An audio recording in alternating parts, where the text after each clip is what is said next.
Buenas tardes a todos, soy María Angélica Segers, directora de Ediciones UC, y les doy la más cordial bienvenida a esta tercera edición del FAS, Festival de Autores, organizado por la Corporación de Libro y Lectura en conjunto con Seguro Sura. El FAS tiene como principal objetivo abrir nuevos espacios de encuentro entre los escritores y sus lectores, y en este contexto especial de pandemia en que nos encontramos, hemos creído más importante que nunca fortalecer esos vínculos, aunque sea en formato remoto y virtual. Este año el FAS lo viviremos de esta especial manera, pero creemos que no por eso será menos cercano. En esta ocasión, les doy la bienvenida a la presentación del libro del destacado autor de Ediciones UC, Gastón Sublet, Manifiesto, Peligros y Oportunidades de la Megacrisis. Este nuevo texto de Sublet, filósofo, musicólogo, profesor universitario y también escritor, nació con el estallido social de octubre del año pasado y se terminó de escribir en plena pandemia del coronavirus. En este, el autor plantea, entre varias cosas, la necesidad de entender el sentido de lo ocurrido tras la crisis de octubre y también tras la pandemia del COVID-19 para discernir sus causas más profundas. La relación entre Ediciones UC y el destacado y querido profesor universitario del Instituto de Estética de la Universidad Católica ha quedado plasmada en la publicación de muchas de sus obras, entre otras, Rostro de Hombre, Sabiduría Chilena de Tradición Oral, Cuentos y Refranes, El Cristo Preexistente, La Cara Oculta del Cine y La Ciudad Amarga, relectura personal de Neruda. En este libro, ya son 93 años, Sublet se ha caracterizado por reflexionar en torno a grandes principios espirituales, culturales y éticos. Eso es lo que ha hecho a lo largo de toda su carrera. En esta ocasión, con Manifiesto, se ha focalizado en la crisis social y política que viven los chilenos. Es un libro que nos hace preguntarnos sobre lo que hemos hecho bien y lo que debemos cambiar. Y nos dice don Gastón, todavía es tiempo de reflexionar para enfrentar lo que se viene con una buena conciencia que nos proteja y nos libre de los peligros de una crisis que ya todo lo abarca. Como dice el refrán popular, todavía es tiempo de que abras tu ojo si no quieres que te lo abran. Los dejo ahora con una presentación que nuestro querido autor, don Gastón Sublet, ha preparado desde su casa de Limache. Ahí nos recibió y desde ahí también escribió Manifiesto en su vieja máquina de escribir que lo ha acompañado por ya varios años. Ahí también está escribiendo sus memorias que serán prontamente publicadas por Ediciones UC y que estarán disponibles para todos ustedes. Los dejo ahora con las hermosas palabras de don Gastón y espero que las disfruten.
Mira, en un principio yo tenía varios borradores porque quería sintetizar en un escrito breve eh, lo que yo pienso que está ocurriendo con el estallido social de octubre del año pasado. Después vino la pandemia inmediatamente y incluí eso también en mis escritos, pero lo que yo no sabía es que la editorial misma se interesaba que yo escribiera esto. Entonces me preguntaron si yo tenía intención de escribir un manifiesto. Y yo les dije, mire, parte de eso ya está escrito. Ahora siga adelante y nosotros se lo publicamos. yo deduzco, ¿no es cierto?, como lo dije en la entrevista que me hicieron en el Mercurio, que si el problema es bastante espinudo, y caben muchas explicaciones y muy diversas para este fenómeno, yo creo que la editorial tiene confianza en mí por mi visión cristiana del mundo, ¿no?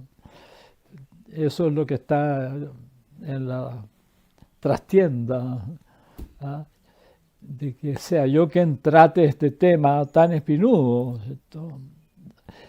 Y creo que otra de las razones es porque la dirección de la editorial está consciente de que yo tengo una visión distinta a la muy corriente visión chilena de interpretar todos los fenómenos sociales como, como económicos o políticos. Esa es la tendencia del chileno, la corta vista, digamos, especialmente en la clase política, que para ellos todos los fenómenos que ocurren en la sociedad tienen solamente solución política o económica. Entonces la editorial sabe de que yo enfoco el problema de otra manera, que yo voy a lo psicológico y a lo espiritual, ¿ya?, que son también dimensiones trascendentes, que trascienden el mundo de la economía, de la política, y que son en el fondo las razones más lejanas pero más poderosas que producen estos fenómenos. Mira, lo primero que haría yo es detenerme en la palabra megacrisis. Megacrisis quiere decir una crisis enorme que lo abarca todo en el fondo. Yo estoy convencido que esto que ha ocurrido en Chile es la versión chilena de un fenómeno mundial. Y ese fenómeno mundial consiste en la crisis de nuestro modelo de civilización. Yo no digo modelo económico, modelo político, no hago referencia a ninguna ideología, sino que voy a los fundamentos más profundos. Es un modelo de civilización el que está en crisis. Y en ese modelo de civilización hay opuestos como el capitalismo y el marxismo, pero que pertenecen a la misma matriz de civilización. Por eso que yo no me caso con ninguna ideología al auscultar las causas de este fenómeno. Yo digo que es la estructura completa de la civilización la que está en crisis. Por eso le pongo el nombre de la mega crisis. Ahora, ¿este nombre de dónde salió? Este nombre fue acuñado más o menos hará unos 40 años atrás por un movimiento que hubo en el mundo, que se llamó Iniciativa Planetaria para el Mundo que Elegimos. Pero ese tema lo vamos a dejar para después. Emergió de ahí este nombre de la megacrisis. Lideró ese movimiento en Chile la doctora Lola Hoffman, y le preguntaban a la Lola Hoffman, usted que es psicóloga, ¿ah?, ¿qué es lo que está en crisis? Ella decía, está todo en crisis. Está todas las instituciones, toda la concepción del mundo, la concepción del hombre, la concepción de la sociedad, la concepción de la política, la concepción de la cultura incluso, también está en crisis. Ahora, las crisis tienen una particularidad. Y los que mejor han captado esa particularidad de las crisis son los chinos, pero los chinos de la sabiduría antigua. Ellos representan la palabra crisis con dos ideogramas. El primero es peligro y el segundo, oportunidad. De ahí tomé yo el subtítulo. ¿Mm? Para Confucio, por ejemplo, o Lao Tse, todos esos grandes sabios de la, de la, de la antigüedad china, porque ellos vivieron en una época de crisis terrible. El imperio se dividió en 7 reinos combatientes entre ellos. Se vivió en una guerra interna permanente. Entonces, eh, ellos vivieron en el peligro constante, pero se daban cuenta también de que ese peligro que podía acabar con el Estado, que podía acabar con el imperio, era la gran oportunidad para reformular los grandes valores. Entonces, la oportunidad, el peligro está a la vista, ¿no? Porque entre los protestatarios del mundo hay movimientos anarquistas que quieren acabar con todo. Entonces siempre en las protestas, legítimas protestas de la ciudadanía, hay siempre un grupo de exaltados que incendia edificios públicos, que destruye la ciudad en toda su, como decir, su ornato, hasta destruir universidades, ¿no es cierto? Ya, ya. Entonces ese es el peligro. El peligro es que finalmente el caos no pueda controlarse, ya. De que el caos, esas mismas protestas pacíficas degeneren en protestas violentas. ¿Mm? Además, se abre un cauce tremendo, tremendamente amplio a la delincuencia y al terrorismo. Se abre un cauce. Las últimas noticias son muy poco halagadoras para Chile y para el resto del mundo. Ahí está el peligro, ¿cierto?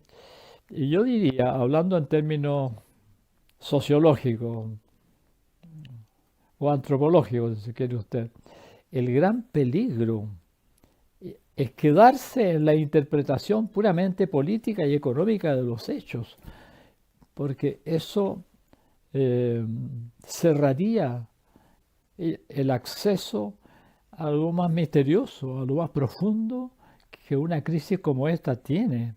El fin de un modelo de civilización no es solo economía, no es solo política, es espíritu y es psicología. O sea, ¿qué es lo que le interesó, como vuelvo a repetir, al editorial de la posibilidad de escribir un manifiesto de mi parte? Es el hecho que yo enfoco esto, este estallido social mundial desde el punto de vista de psicología individual y psicología de masas y el problema espiritual. ¿A qué me refiero al decir espiritual? De que esta cultura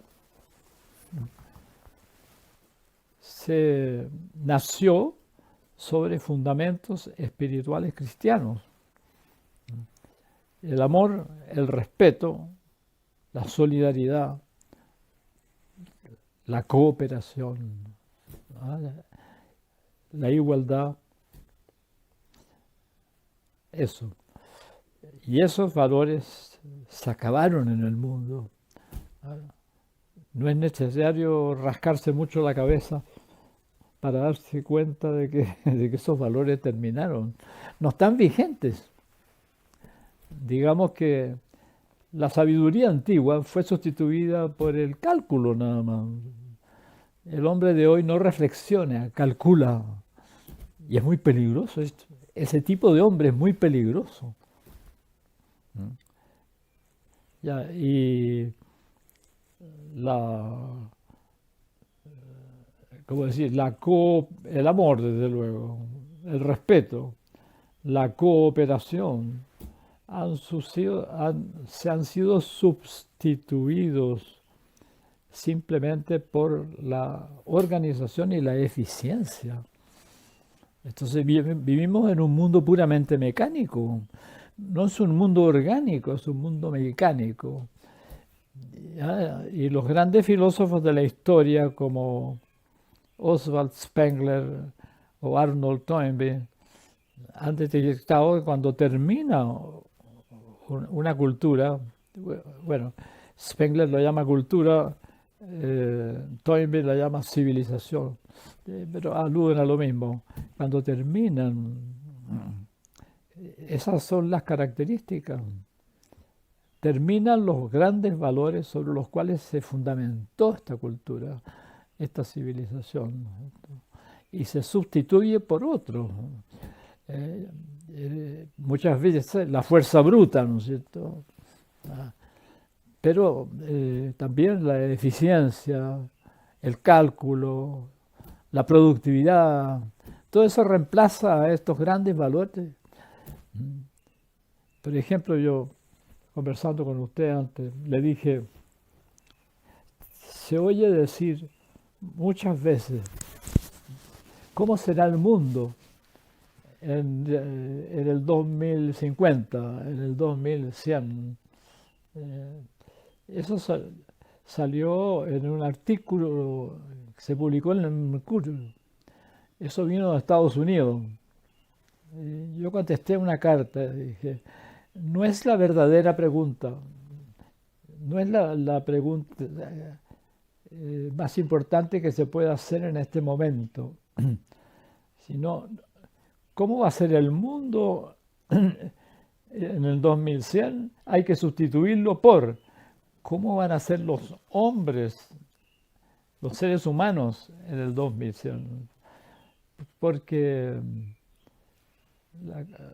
la calidad humana de una sociedad depende de la calidad humana de los individuos que la integran. Y si no están presentes estos valores fundamentales, entonces, no puede confiarse en esa gente. Por ejemplo, en la educación moderna, ¿no? Si sale un egresa de la universidad, un brillante ingeniero, pero no tiene formación, no tiene desarrollo interior, nada me asegura a mí que ese hombre va a actuar éticamente en la vida. Y la educación en el mundo tiende a la eficiencia. Cuando se habla de calidad de la educación, se habla de calidad del saber, en el fondo. La mejor manera de comunicar el saber, la mejor manera de asimilar el saber. Pero los alumnos me preguntan a mí, ¿y quién me enseña a ser persona a mí? ¿Quién me enseña a actuar éticamente a mí? Entonces, yo diría que es el gran vacío de la educación moderna, ahora apremiada por el concepto de crecimiento y básicamente crecimiento económico. Entonces, de un mundo así no puede terminar bien. No puede terminar bien porque ha despojado al hombre de lo que es esencial en la vida humana.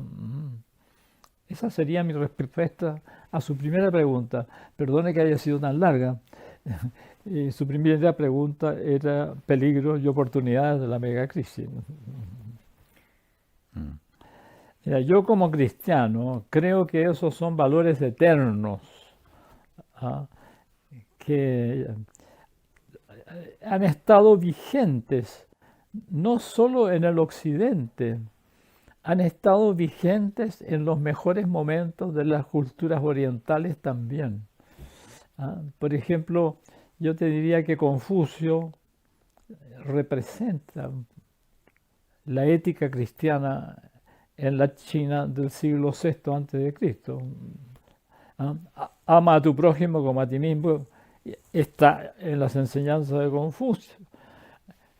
Haz a los demás lo que tú esperaras que los demás hicieran contigo, o al revés, no hagas a los demás lo que no quisieras que los demás hicieran contigo. Todas esas, yo no diría que Jesucristo lo repite porque lo aprendió de Confucio. No es la gran ley de la vida en el fondo. Esos principios han estado vigentes fuera de la sociedad cristiana también y han sido los mejores momentos de esas culturas. A ver, la pregunta ya iba hacia dónde. Bueno, lo que pide la gente, en el fondo, legítimamente, apunta al amor, al respeto, a la solidaridad, a la cooperación, a la igualdad. Yo diría que hoy día están tan vigentes como en el siglo XVIII los tres grandes principios de la Revolución Francesa. Liberté, égalité, fraternité, libertad, igualdad, fraternidad. Eso es lo que pidieron ellos. Nunca se cumplió. Después de la Revolución Francesa no se cumplió eso. No hubo una sociedad igualitaria, justa, no lo hubo. E incluso fue peor que en la época monárquica, no sé, porque ¿cómo decir? El proletariado movilizado para los grandes emprendimientos industriales en el siglo XVIII, en el siglo XIX, sufrieron, como decir, formas de servidumbre mucho más injustas aún que en la época monárquica, porque en la época monárquica existían los gremios y los gremios eran muy respetados. Y la Revolución Francesa, eso es lo terrible, suprimió los gremios para transformar al hombre en un simple proletario que vende su fuerza de trabajo. Es muy cínico lo que hicieron con el mundo trabajador, ¿no? Ya, entonces, aquí vendría un aporte interesante, que el cambio de las protestas, el cambio que reclaman las protestas, apunta hacia un nuevo paradigma cultural. Entonces, si un cambio importante, la gente normalmente lo espera de la cúpula del poder, espera que se lo hagan. Los cambios reales de paradigma cultural no vienen de la cúpula, vienen de la base. Entonces que la base popular tome conciencia de la tremenda responsabilidad que está en sus manos, porque ellos están creando, sin darse cuenta, el nuevo paradigma cultural. Ahora, esto que yo he dicho, que yo insisto, no en un diagnóstico económico, político, y el peligro de quedarse en eso nada más. He dicho que insisto en la parte psicológica y en lo espiritual. Bueno, de lo espiritual ya hemos hablado. En la parte psicológica, ¿no? El hombre ha creado con la civilización industrial un mundo tan complejo, tan violento, que su psicología es totalmente exterior. Su vida psicológica es totalmente exterior. La problemática del mundo es tan compleja, lo requiere de tal manera que el contenido de su mente es solamente la problemática del mundo. Yo diría que la vida es un don, porque todo lo que tenemos y lo que somos nos ha sido dado, ¿no es cierto? La sociedad, la civilización industrial ha convertido la vida en un problema, no en un don. La vida para la civilización industrial es un problema. Primero es una construcción, es un constructo básicamente tecnológico y económico, ya, pero le ha creado a la humanidad tal cantidad de problemas que se puede decir que la vida humana hoy es un problema. Y el vivir consiste en solucionar problemas. Entonces, hemos buscado el bienestar. Si tú le preguntas a un economista de la Escuela de Chicago, ¿cuál es el fundamento de todo esto? Ellos te dirán, es la búsqueda del bienestar.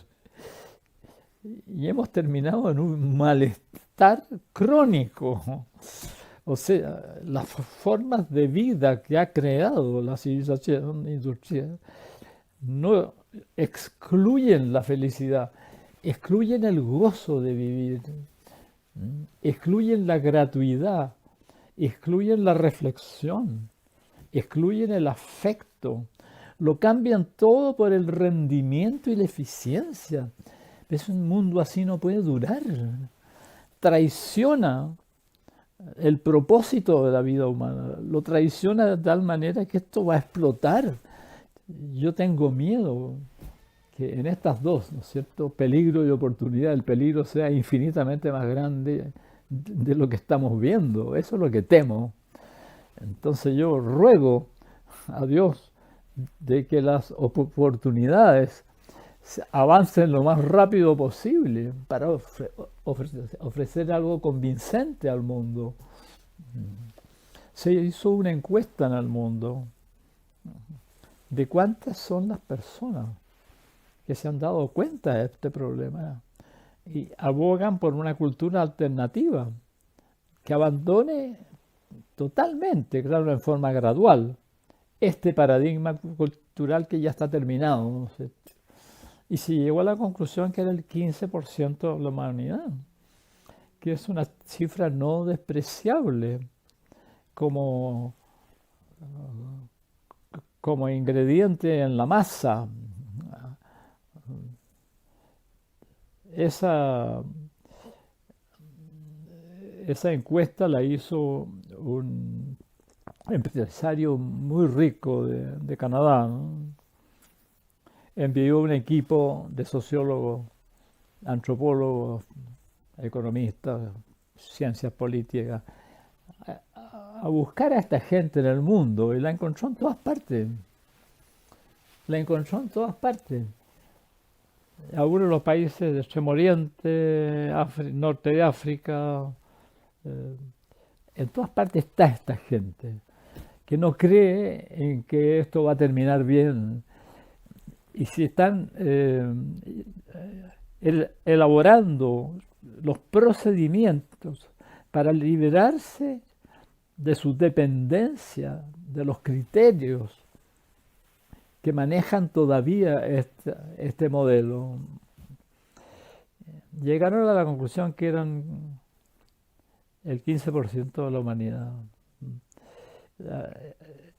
Y los convocó a un congreso y enviaron 500 representantes a Toronto. Lo interesante es que no se conocían entre ellos, no había documento de trabajo. Para un gran congreso tiene que haber siempre un documento de trabajo básico, ¿no? Que puede corregirse, todo lo que tú quieras, pero un documento. Aquí no había documento, ustedes tienen que elaborarlo, le dijo el que los convocó, ustedes tienen que elaborarlo. Y salieron a la publicidad 6 principios en los cuales todos estaban de acuerdo. Yo me acuerdo de memoria de 3, pero que son los más importantes, que son no lucrar, empezando por allá, Si tú buscas lucrar, si tu psicología se define primero como un hombre que quiere hacerse rico, perteneces al modelo que se está muriendo, ¿no? No lucrar, ¿no? No pensar en el lado económico de la acción. El no lucrar lleva también a no definir a la naturaleza como recursos naturales ni al hombre como recursos humanos, sino ver lo que valen en sí como formas vivas, ¿no es cierto? Ya. No lucrar. Segundo, no tener metas precisas, o sea, no planificar.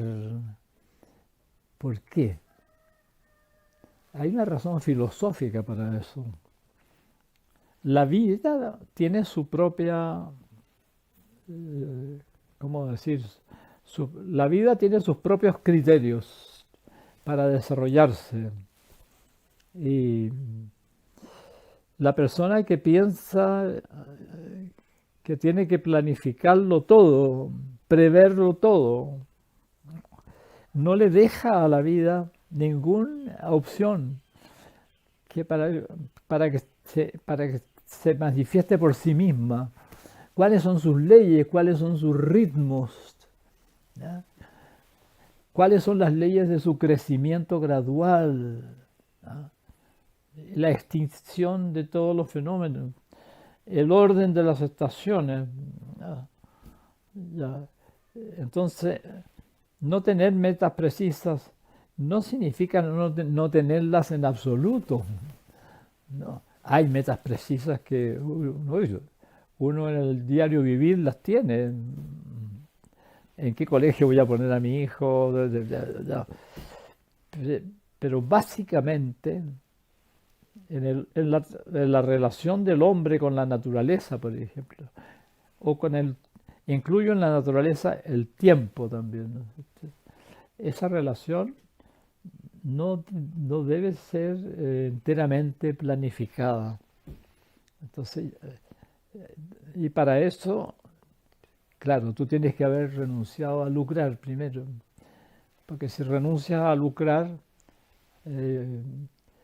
se abre una posibilidad enorme para ti de valorar todas las formas vivas en el fondo, en lo que son. Por ejemplo, para una empresa ballenera,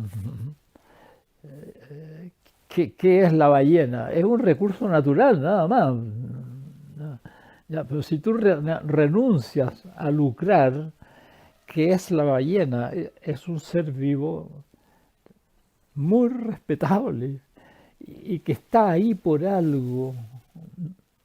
¿Ah? Entonces, que cambian los criterios de forma radical. Y el tercer principio era no publicitarse. Porque ¿para qué te publicitas tú? Para promover una mercadería, un producto, para acelerar el proceso de la compra y la venta, ¿no? El proceso de recoger tus ganancias. ¿No? Para eso. Entonces esos tres principios salieron a la orden y dejaron atónitos a todos los que observaban el fenómeno del Congreso de Toronto, un congreso único. Mira, era necesario de alguna manera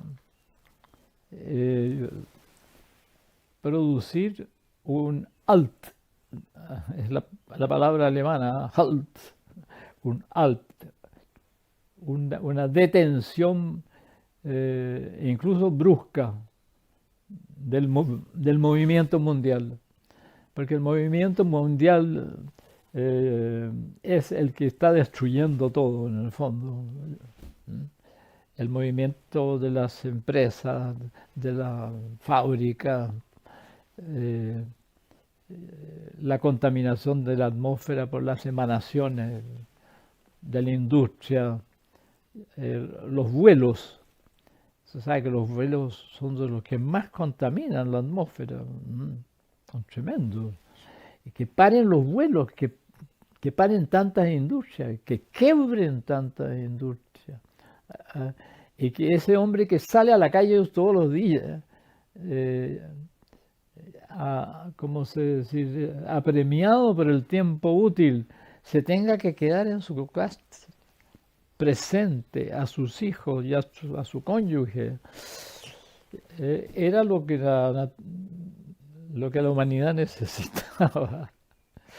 Era lo que la humanidad necesitaba para dar el próximo salto. Entonces pienso yo que a futuro y a un futuro próximo, las protestas sociales van a ser más fuertes, van a subir el tono. Ojalá que estén mejor organizadas y que, ¿cómo decir?, que valoren más el respeto con que tienen que enfrentar a las autoridades, porque tenemos autoridad, las criticamos, todo lo que tú quieras, pero es mejor que haya que no haya. Imagínate que desaparecieran todas las autoridades. Yo creo que desaparece la humanidad, nos matamos. Nos matamos, ¿no? Una noche se apagó la luz en Nueva York. Hace de esto unos 35, casi 40 años. Y sí dijo que era un accidente. Fue a propósito, ¿no?, para ver qué pasa. Y la persona que me lo contó, estaba presente, estaba en un cóctel de ¿cómo se dice?, de diplomáticos. Diciendo que la luz volvería en una hora. A la hora no volvió la luz. Y dijeron que el desperfecto era mucho más grande, pero que tuvieran paciencia porque tal vez en 2 horas más. Bueno, en el fondo no volvió en toda la noche la luz. Entonces, ¿qué pasó?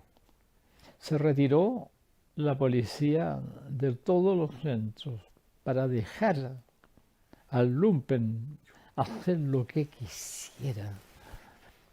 Y fue una verdadera apocalipsis. Fue que irrumpieron los barrios laterales, sobre todo los barrios afroamericanos, y destruyeron una buena parte del comercio de Nueva York, ¿no es cierto? Y todo eso se filmó en cámaras que estaban puestas en lugares estratégicos. Entonces esta persona que me lo contó fue invitada después a ver. Entre ellos sabían que era a propósito, pero no se podía decir, ¿no? Y es un caos tremendo. O sea, la humanidad entera en este momento vive en una apariencia de orden. Entonces eso es lo que yo temo, de que que venga el caos y que no se pueda controlar. En la Revolución de Mayo en París, donde yo estuve presente, hubo un momento de caos generalizado en el país, en que las fuerzas del orden eran incapaces de controlar el caos. Y fue tan grave que el presidente de Gaulle tuvo que ir a Alemania a consultarle al ejército de ocupación, porque todavía estaba presente, todavía estaba vigente, digamos, que un contingente francés, un contingente británico, un contingente norteamericano, un contingente ruso ocupaban Alemania después de la Segunda Guerra Mundial. Ya, entonces De Gaulle fue a consultar a ese ejército si lo apoyarían, porque él lo dijo por televisión, la República está en peligro. Se temió eso, por este caos se temió.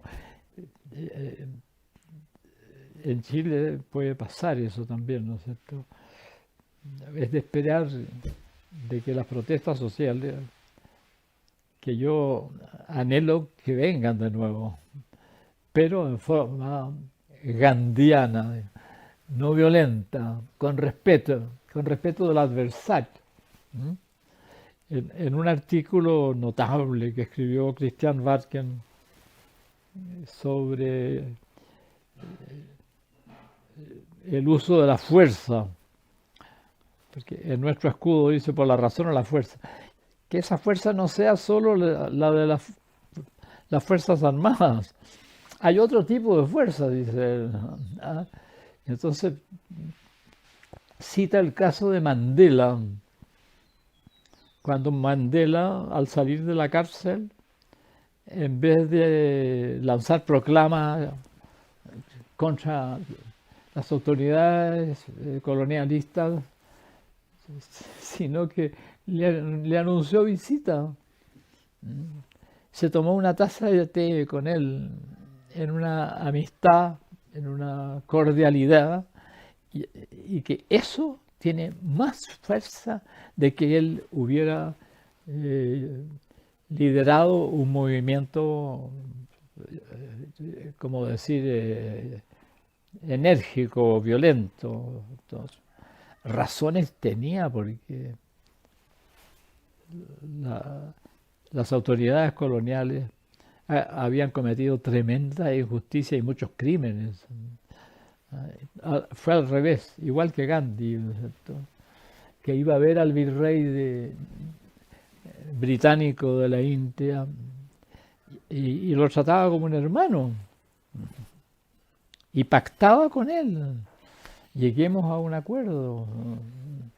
Y ojalá que hayan madurado las masas que protestan, que hayan madurado, pero que no cesen la protesta y que aclaren cada vez más sus metas y que vaya entrando en ellos la conciencia de que este es el fin de un modelo de civilización que en su fase final se transformó en depredador de la vida, en el fondo.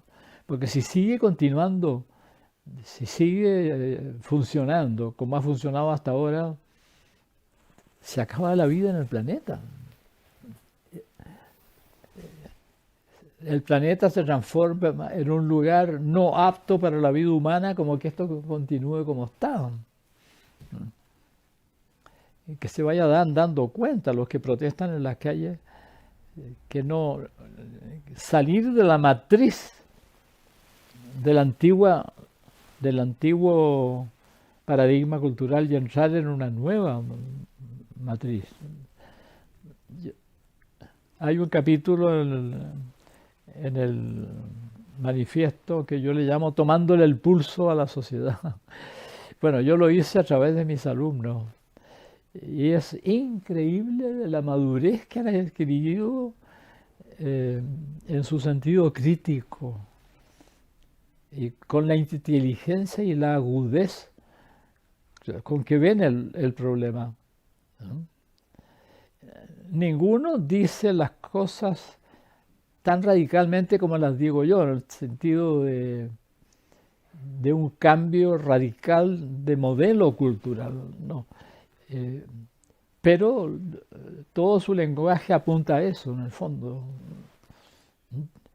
Si se recuperan los valores fundamentales de nuestra cultura, no vuelve la misma cultura que hubo en el siglo XVIII o XVII, no. Vuelve otra cosa, pero basada en los valores fundamentales. Y si esos valores imperan, no importa lo que se haga, ¿no es cierto? Agustín de Hipona decía, ama y haz lo que quieras. Si es el amor, si es el respeto, si es la solidaridad y la cooperación la que imperan, haz lo que quieras y todo resultará bien. Claro, ellos sin darse cuenta, sin hacerlo consciente, cumplen con estos ideales de la iniciativa planetaria, ¿no? no lucrar, no tener metas precisas y no publicitarse. ¿Por qué? Porque viven insertos en el orden natural. Entonces, ¿por qué me interesan a mí los pueblos originarios? No solo los mapuches, los pueblos originarios donde se hallen me interesan a mí. Todavía quedan en la India, perdón, en la China, quedan 60 millones de indígenas. ¿Se dan cuenta lo que es? Bueno, todas las cifras de población en la China son infinitamente más grandes que en el resto. Quedan 4 grandes etnias indígenas en la China.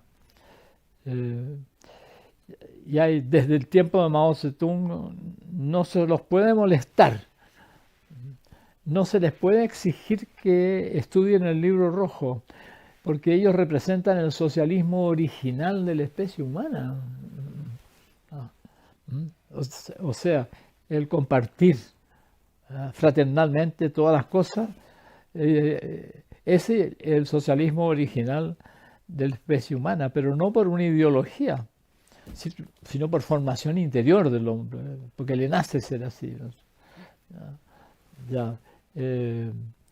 A mí me interesan todos los pueblos originarios. Bueno, el que tengo más cerca y del cual tengo un poco de sangre es el mapuche.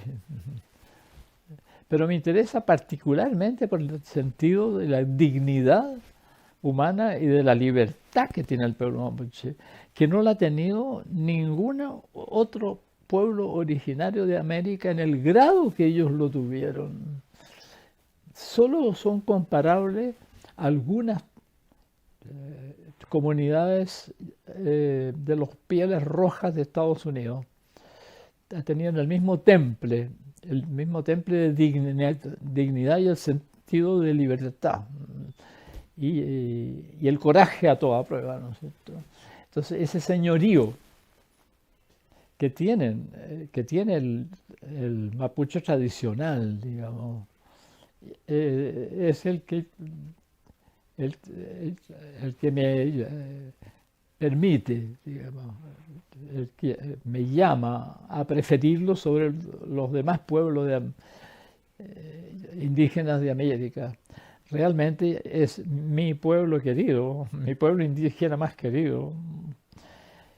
Creo que produjo un tipo de hombre excelente, en coraje, en desprendimiento de los bienes materiales, sentido de comunidad, respeto de la tradición, respeto de los valores fundamentales de su cultura, respeto de su estilo de cultura, porque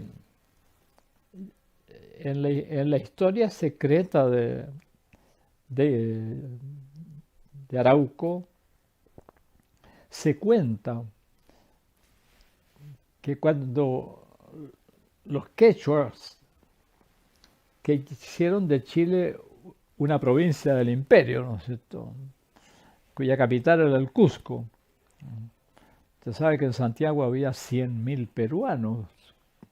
Cuando llegó Pedro Valdivia había 100.000 peruanos y 5 príncipes incaicos. Era como la capital, la zona metropolitana era como la capital del Imperio del Sur. ¿Ya? Pero del Maule para abajo no podían pasar, porque ahí estaban los promaucaes, que son mapuches también, que los que conservaban mejor la tradición.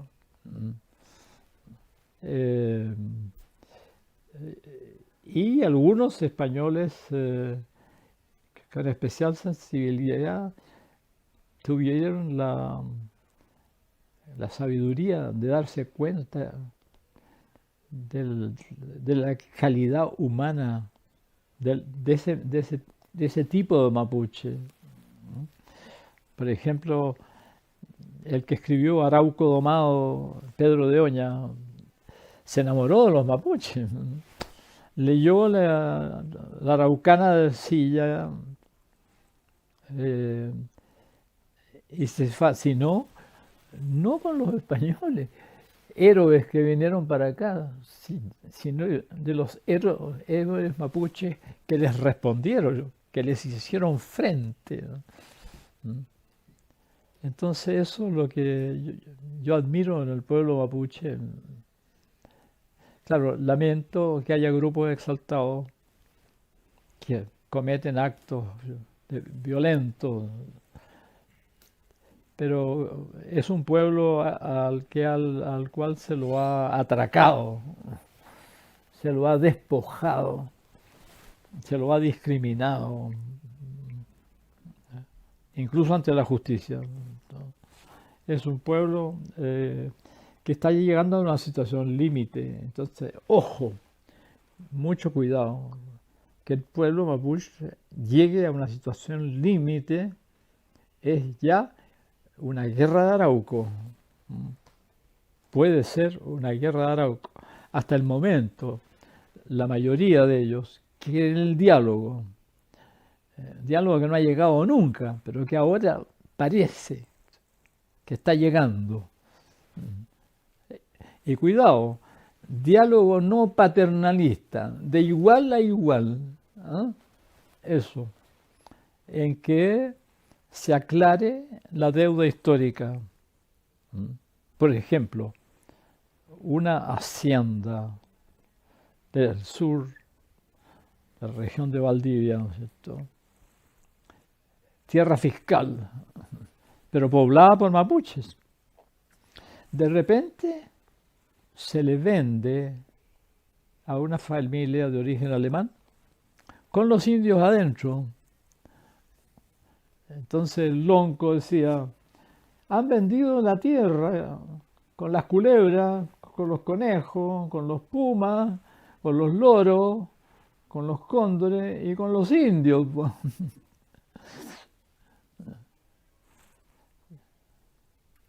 Oiga, don Gastón. Las humillaciones que le han hecho pasar a ese pueblo, a mí no me extraña que no sean más violentos de lo que ha sido. Entonces ahí están las causas, pues. Ahí están las causas. Entonces no somos pocos, le voy a decir, los que estamos con ellos. Claro, lamentamos los actos de violencia.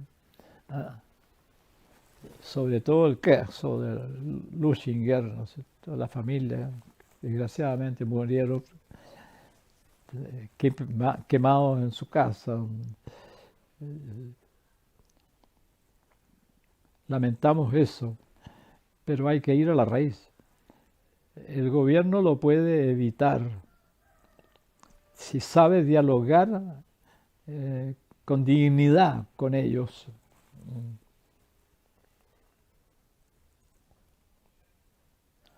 Por ejemplo, Pedro de Oña, el Arauco Domado, describe el momento en que se tomó preso a Caupolicán. Y por supuesto, como era indígena, los españoles, brutos, lo vapulearon como si fuera un esclavo. Entonces, ¿qué dice Pedro de Oña? Que Caupolicán le respondió al capitán que lo trataba de esa manera, le dijo, trata a los hombres dignos como quisieras que te trataran a ti si te tocara la suerte.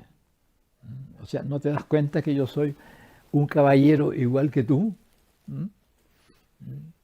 Y no son pocos los casos en la guerra de Arauco en que el pueblo mapuche rodeaba la ciudad o la empalizaba, porque esa ciudad al principio tenía un cerco de pura empalizada nomás. Ya. Y cuando no se decidía el sitio de la ciudad, el toqui mapuche le mandaba un mensaje al capitán español. Decía, no se decide el combate, entonces esto lo vamos a solucionar entre usted y yo. Yo le doy mi palabra de no atacar, Yo pongo 100 de los míos y usted pone 100 de los suyos como testigos y combatimos en combate singular. ¿Ah? Y el español aceptaba. Ahora, la pregunta que nos hacemos, ¿por qué aceptaba? Porque un caballero español no se puede batir con un inferior, pero si aceptaba es porque lo consideraba un igual a él. Y eso es muy importante darse cuenta. La dignidad de los grandes toques o loncos mapuches del pasado es lo que impresionó a Alonso de Ercilla y también a Calvo. Calvo era un capitán español que vino con Pizarro al Cusco y se casó en secreto con una hija del Inca. Se enamoró de una de las hijas del Inca y le propuso matrimonio. El Inca aceptó, pero fue en secreto, claro. Pero le llegó a oídos a Pizarro, que era un bruto, ¿no es cierto? Y lo persiguió a muerte. Porque le dijo, yo estoy conquistando esta tierra y usted está haciendo las paces con ellos. Entonces el emperador, a tiempo, lo mandó a Chile con una guardia y servidores, porque ella era de la familia imperial, ¿no es cierto? Y la orden era ponerse en contacto con Michimalonco aquí en Quillota, donde tenía su cuartel general. Y ahí lo proclamó Toqui Mapuche a este capitán español. Entonces, esa gran dignidad del guerrero mapuche de otros tiempos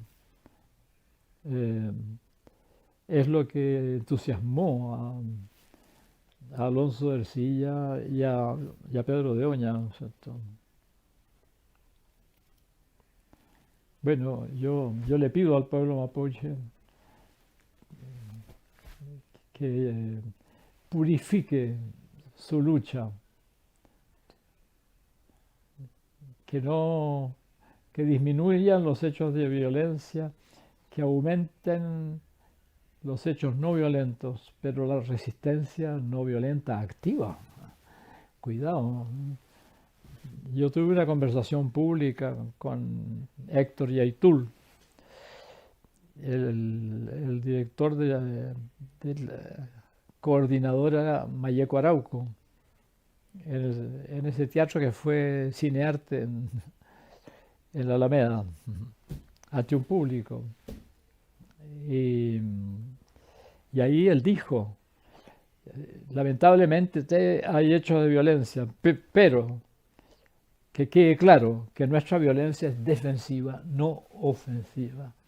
¿Ah? Después de haber sido maltratados, nosotros, claro, respondemos violentamente, pero si no nos hubieran tratado de esa manera, no tendríamos para qué usar la violencia. Bueno, sí, que yo me regocijo de darme cuenta que están haciendo una nueva humanidad, porque yo conozco a todos los de la cultura alternativa chilenos. Ahí creo, yo los observo y veo que están haciendo una nueva humanidad, una nueva manera de formar la pareja humana, de formar el núcleo familiar,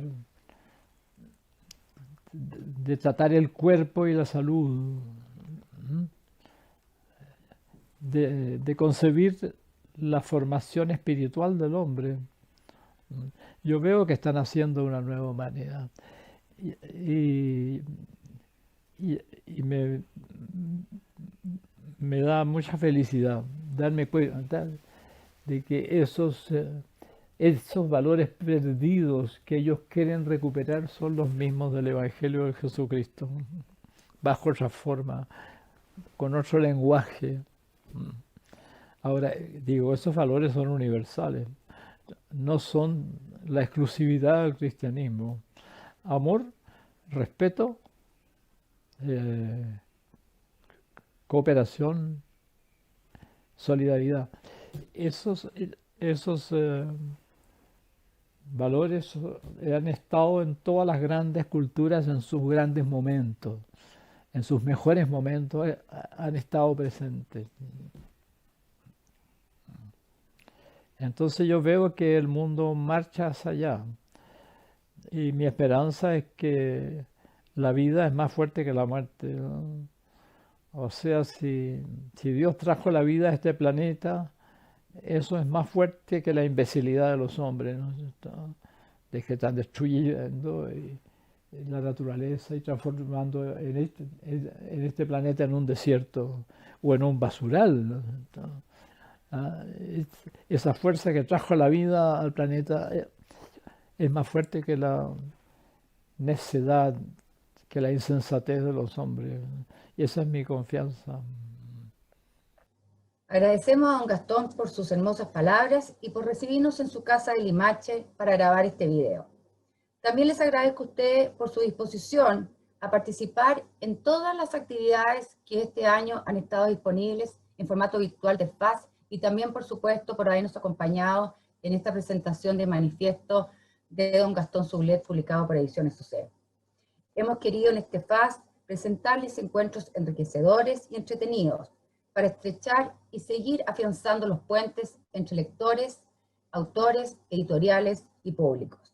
Esperamos que hayan disfrutado de esta tercera edición de FAS y les agradezco mucho por su compañía.